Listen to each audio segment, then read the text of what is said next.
ایک بھائی نے سوال فرمایا ہے، کیا عورت امامت کروا سکتی ہے؟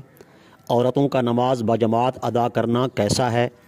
فرض نماز ہو، صلاۃ التسبیح ہو، نماز تراویح ہو، کیا وہ اکٹھی ہو کر نماز بجماعت قائم کریں اور ایک عورت ان کی امام بن جائے، امامت کروائے؟ کہ شریعت مطہرہ کے اندر اس کی گنجائش ہے یا کہ نہیں؟ تو جی محترم، اس بارے میں حکم شریعت یہ ہے، عورت امامت نہیں کروا سکتی۔ عورتوں کی امامت جو ہے وہ ناجائز ہے۔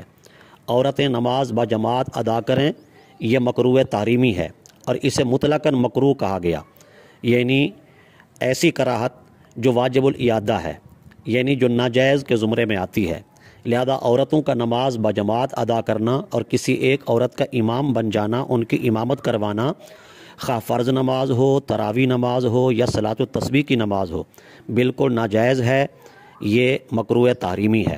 حضرت مولا علی المرتضیٰ کرم اللہ تعالی وجہ الکریم کا فرمان مصنف ابن ابی شیبہ کے اندر موجود ہے۔ آپ فرماتے ہیں، لا تؤم المرأۃ، عورت امامت نہ کروائے، لہذا عورت امامت نہیں کروا سکتی۔ عورت کا امامت کروانا بالکل ناجائز ہے، مکروہ تحریمی، واجب الاعادہ ہے۔